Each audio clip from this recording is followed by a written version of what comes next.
Hey, what's up, everybody? It's Kezia Nicole with Single Mothers on Out the Mud, and I am super excited about what's happening today. We are here with my first guest ever, and I'm going to bring her into the studios. Hello, hello. Hey, hey, how's it going? Good. Everybody, please meet Miss Tiffany Grant. Tiffany, how are you today? I'm doing pretty good, pretty good. It's been a fun day. It has, it has. Welcome, welcome, bring you into the studio and I will the name of this podcast is Single Mothers Out the Mud, and you represent mothers who got it out the mud. So definitely want you to share your journey with us. So a little bit about Tiffany. See, Tiffany is the go-to person for if you ever are in a place in your life where you need financial education. She started out really, really young, accomplishing some amazing goals. I wish I would have known you back then, girl, because we could have been, you know what I'm saying? You could have helped the sister out, okay? She purchased her first house at age 26. She, managed her own finances. She watched her credit, and she was laser focused on building wealth. Now, Tiffany is a multi entrepreneur with several streams of income through her businesses that she's built over the years. Such a hard worker. Tiffany, welcome, welcome. Y'all give it up for Tiffany. And if I had like the sounds of like the Right. crowd, like, does that sound And like they go it? And wild. they go out. I just want to thank all the little people. Thank you so much for having me. It's my honor and my pleasure. Absolutely, absolutely. So let's talk about it. So I saw your last interview with a guy by the name of Florian.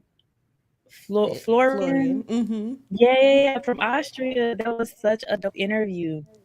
He Thank talked a you. little bit about the difference between Austria and credit and things like that.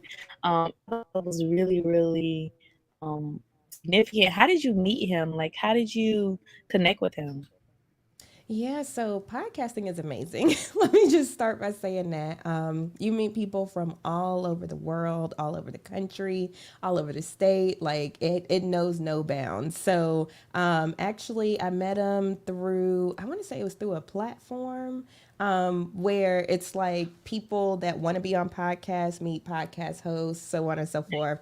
And I feel like that's how I met him. I may be mistaken. If not, then it was like a digital marketing firm reached out and said, "Oh, we have a guest," because sometimes I have those come to me too. Oh, But nice. yeah, you definitely meet a lot of different people, and that's what I love about it. Just hearing other people's stories, getting to know them, kind of like what we're doing now. Absolutely. Now, speaking of stories, this show is all about the process and the journey of single moms. Share a little bit about like how you became a single mom, and what would you say like your most what was like the thing that you felt like the most challenging when you first became a single mom? Yeah, so I've always been a single mom for the most part. There was only like a year and a half stint where I was married during COVID, but I'm back Mm. to a single mom again. So, Single mom that um, is. right, I actually got pregnant with my first son when I was 17 and had him when I was 18.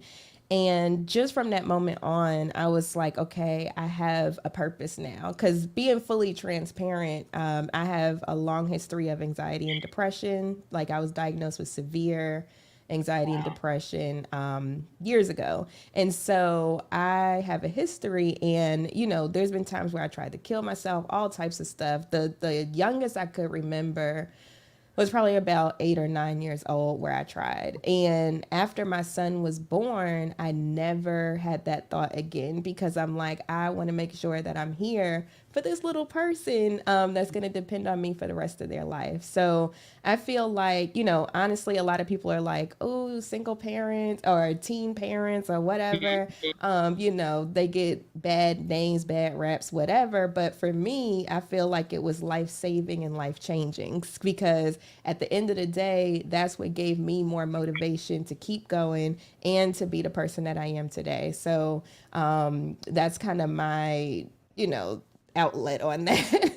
Yeah, I was gonna say, so I was a teen mom too. Like I got pregnant at 15 and was like had my baby at 16, and like that was a thing, right? Like just grinding because you know someone is depending on you. I actually, do you remember when there was like this phase of like being a teen mom was like a hot thing? Like what was it, like it was a TV show or something? So you like had all these like girls like, like making babies as accessories. That what was that like? Yeah. Was it like 2004 or something like that? I don't remember, but I do remember that show Teen Mom. I think I maybe watched the first season and then I kind of fell off after that. But I do know, like, in where I live in North Carolina, when I was graduating, there was at least like 5 or 6 of us that was pregnant at the same time, which was also good because it was like we had our own like little support system, and then also Wow. like going through the YWCA, they had a teen parent program, so it wasn't just the Wow. moms, it was the dads too. And Mhm. we would all go, well, not all, but if you wanted to, you would go there and you would learn about baby care and all that Oh stuff, and they yeah. would help you. It was so awesome.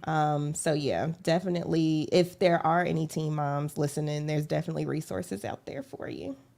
Absolutely, yeah. For me, I went to a teen mom school, so they had this thing called Health Special, and like, I couldn't take any extracurricular activities. I had to like all my extracurricular like gym or whatever was like taking care of the baby.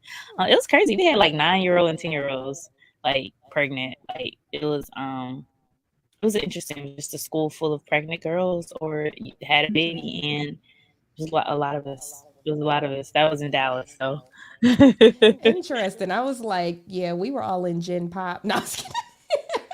We was right. all at the regular high school. Yeah, they didn't want us in the school. So they gave us our own school. It was an alternative school. It was actually in the Interesting. same building with like an alternative, like with the kids that misbehave. So it's very interesting um Very place interesting. they put this. So yeah, well, that is truly amazing with you being like such a go-getter at such a young age and allowing something that's considered like a negative thing to be a positive thing for you.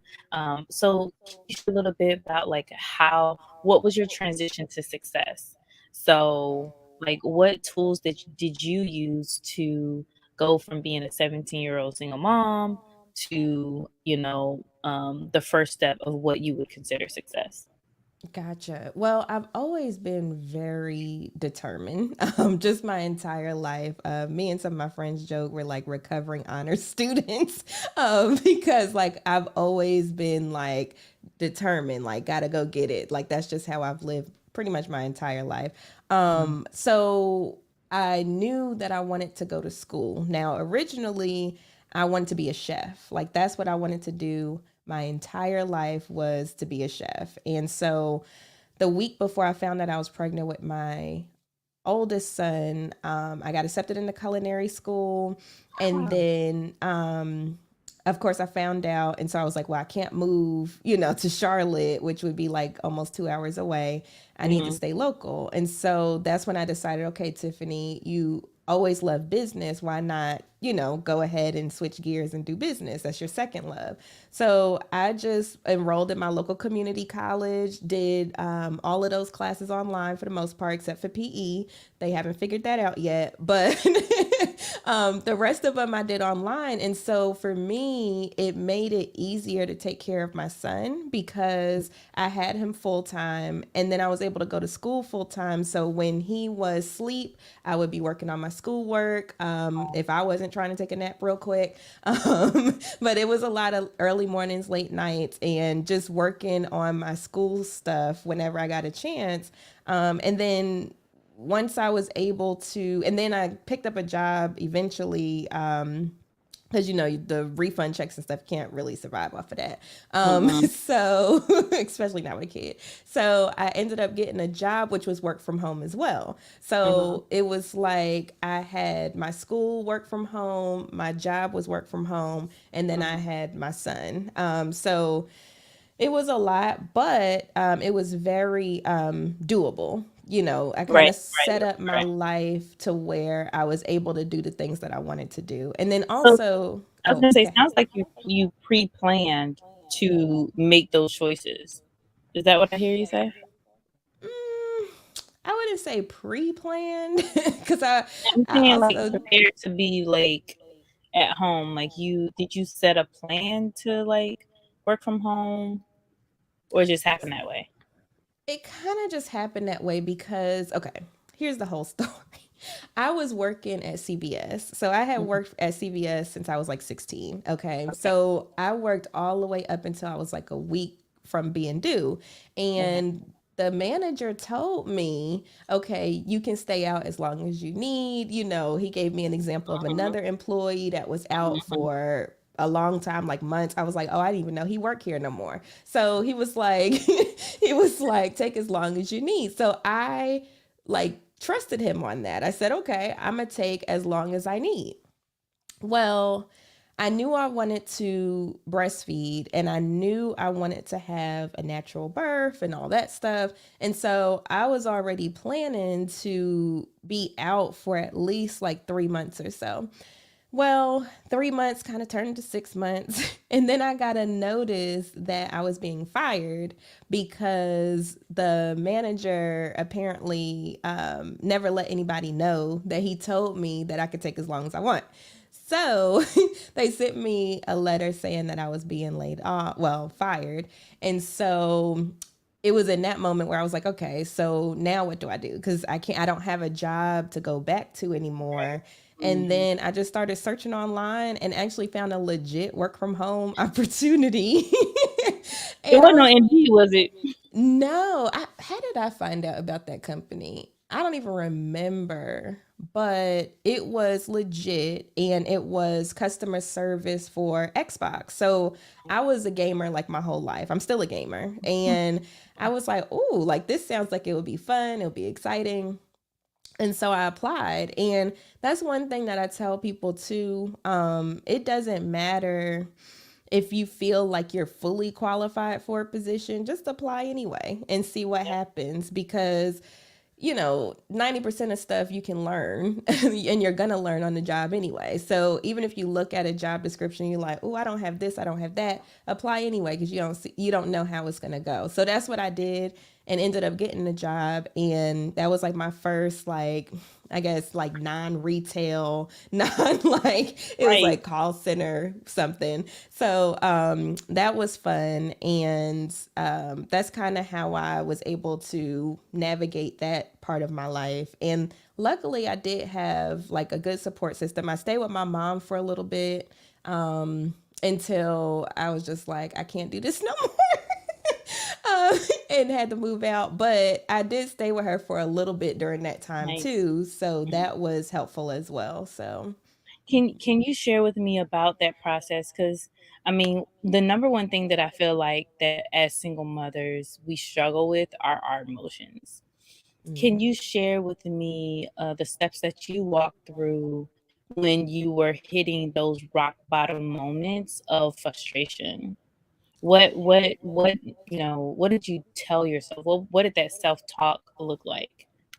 Yeah, honestly, I am so grateful that I had such a wonderful support system, not just like my family, but also I was part of what they used to call here the Baby Love program, where I think it was run by like DSS, but they would, come check on you after you had the baby and make sure you had everything you need. If you needed like different things, they would put you in contact with different resources. So, like, I was on WIC and food stamps and all that other stuff. Mm-hmm. And so that was a good support system as well. The people at the YWCA, that program was good. And then my family was good. So, you know, even though I dealt with a lot of anxiety and depression before my child, and, even still to this day, I have to keep reminding myself. And it seems like every time when I do hit those lulls, because we all go through it, it's like something happens to where it's like, okay, Tiffany, that's why you're here. Okay, Tiffany, that's why you're doing this. And it's like it just comes at the perfect time every time. So even when I did feel down or felt overwhelmed or felt like, oh my gosh, this is so much, at the end of the day, I would always get some type of confirmation that I'm going through this for a reason and I have a higher purpose. And so that's what kept me going. And then also, like I said before, just thinking about my little baby that I have to take care of, because I was like, I do not want him to only have his dad because that would have been a train wreck. So I'm like, I have to be here. I Right. have to be here for him because I do not want him to just have his dad by himself. So that was a lot of motivation too. So it's just, thinking about being grateful and thinking about the little things Yes. definitely help you get through those lulls when you have those periods. Yeah, I was gonna say that definitely for me, it was like I have to constantly remind myself, all right, this situation could be worse. You could not have a car. You could um be in a one room, or like, I'm no lie. I came from a family of 12 when I got pregnant. So Mm. me and my daughter had a closet, okay? That's what we slept in, right? Like, that's we made our bedroom as a closet. And so I think back to those times where, like, I was in that space, and when I start getting frustrated, you're right, absolutely. That attitude of gratitude definitely is something that helps when you're like in a low part. So can you share a little bit about as far as like um the process that you went through as far as I guess like co-parenting, because that's another part of single parenting that uh that causes some bit of a challenge.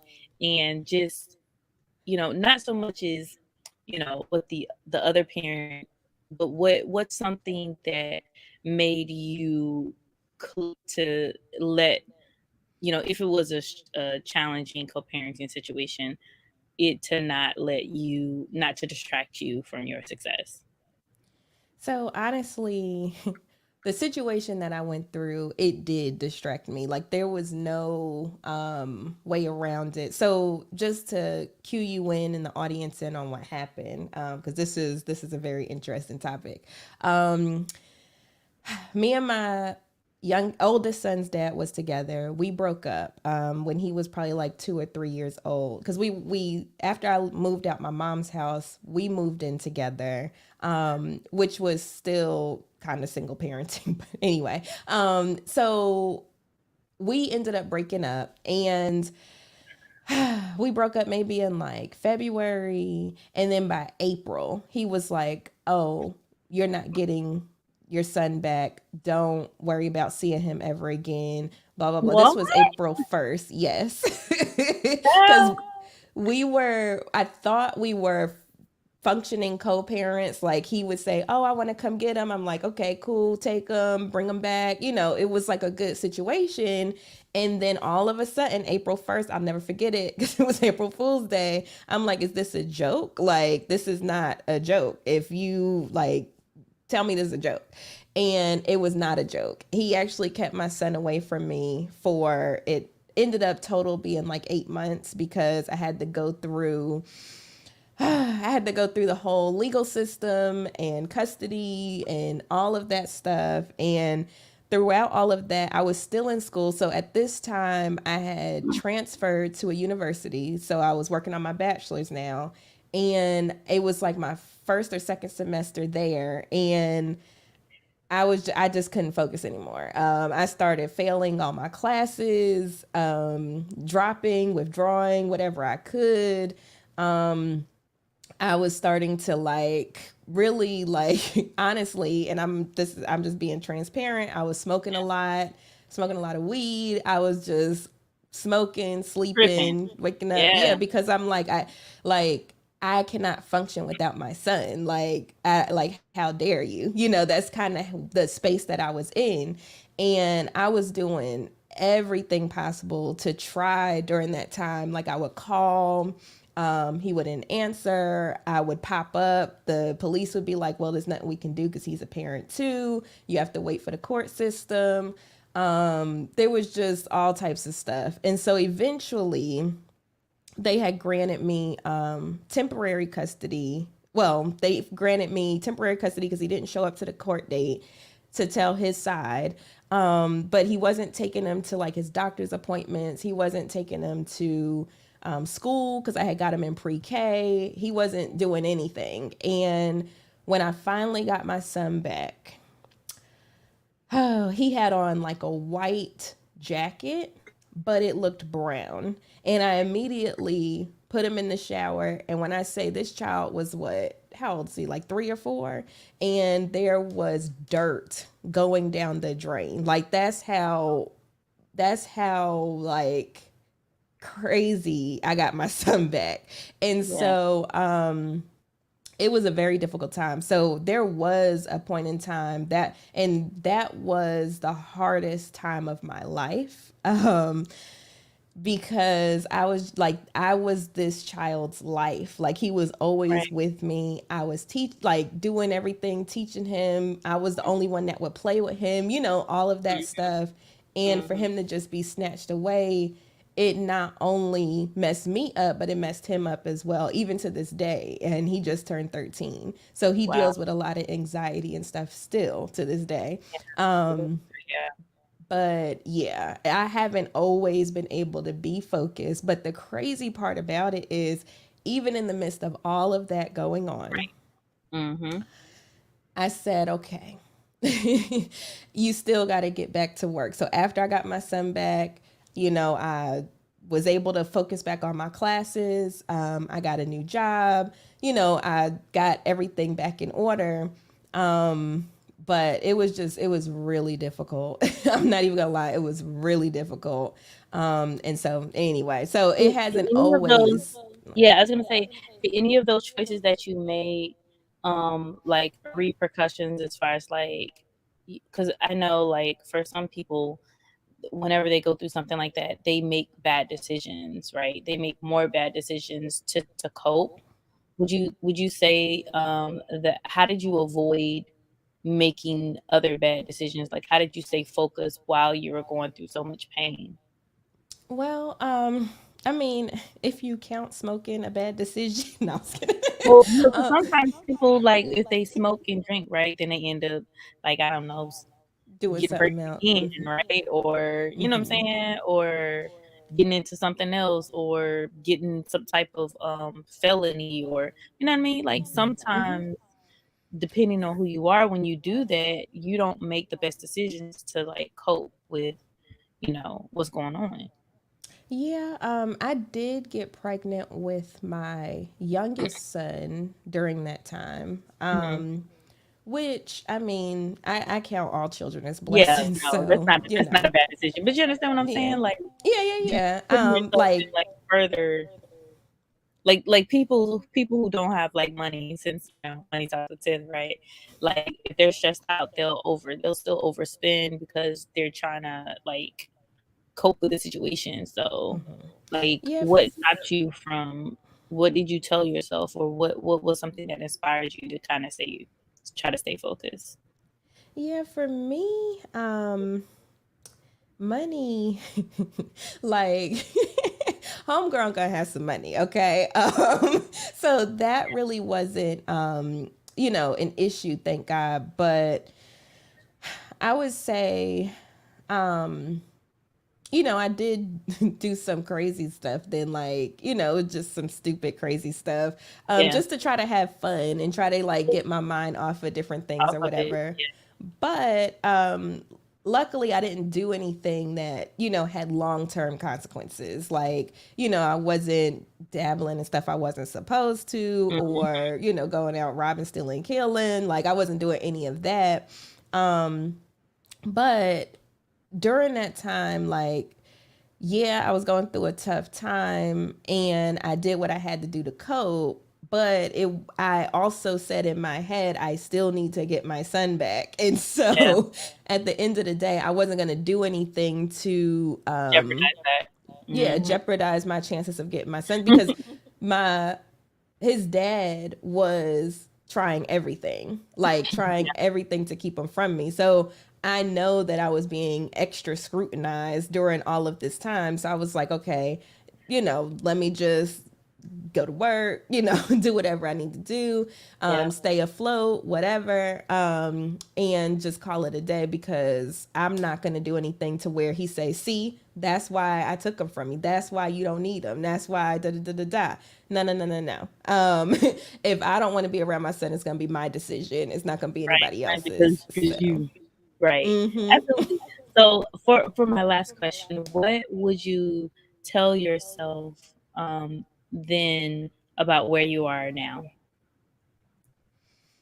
that is a good question. I think if I could go back and tell that Tiffany something, it would be to stay focused. This too shall pass. Mhm. Because when I was in the midst of it, I was like, especially like when I say I lived at the courthouse, I lived at the courthouse because checking on when I was gonna have my court date, checking on when they got the paperwork signed, checking on just like to the point where the lady knew me. Like she was like, "Oh hey, you want me to look it up?" And Mhm. so every time I would leave and it wouldn't be beneficial news, I would cry, I would get down, whatever. And so if I could go back and tell Tiffany then, I would just say, stay focused on what you have going on. This is just a drop in the bucket compared to what's to come. This is just a little speed bump because ever since then, I mean, things have taken off. Now, don't get me wrong. There's been other lulls or whatever, but I would say, at that time when I felt like the most despaired and I felt like there was never going to be an end and there was never, going to be any resolve or whatever, there was a resolve. And so I would absolutely say that because at the end of the day, I ended up getting full legal custody and joint physical custody. So you only get some every other weekend, but everything worked out in my favor and I didn't have to do anything extra for that to happen. So that's what I would tell myself. Stay Wonderful, focused. wonderful. Yeah, I mean, a lot of young ladies out there probably need that, right? Because one thing that I learned about being around other women is that a lot of us go through a lot of things very similar. And sometimes we can't assume that we're alone and that we don't have anywhere to reach out to source help. So not only have you been extremely helpful to our mothers that will watch the replay, to others that need to be inspired, but you also can be helpful in sharing about your business and what you do. So can you share a little bit about the services and things that you offer? Absolutely. So I run Money Talk with Tiff, which is a financial education platform. So my goal is to teach our people, honestly, more about money and just be the representation out there because I believe representation matters. So you can check out my website, moneytalkwitht.com, taking all the free, like there's so much free information between the podcast, the blog, social media, going live, all of that stuff. Because I just feel like once you have this knowledge down packed, then the the world is your oyster, the sky is the limit, and it's really just a knowledge gap for the most part. So I'm trying to close that, so that way we can close the wealth gap, so that way we can make big strides as a community, and as a people. So I offer one-on-one financial counseling. If you feel like you need extra help, I keep my price is very affordable. I'm accredited financial counselor, so I specialize in budgeting and helping people get debt paid off and things like that. So just reach out. You never know. I'll be more than happy to help. So that's And that. I know for a fact that a lot of single moms that struggle with this process would really benefit from Money Talk with T. So, guys, her information is at the bottom of the screen. Go ahead and visit www.moneytalkswitht.com to learn more about how to manage your finances. Tiffany, thank you so much for joining us. Thank you for having me. This was an absolute pleasure. And guys, don't forget to follow us on Don't Be Angry, Be Active. Subscribe to my channel. I have 71 subscribers, so we need to make it to 100. So go ahead, subscribe now. Share the information to any mothers out there that need support. We will have our next episode next Tuesday, and we will see you guys then. Bye bye. Bye.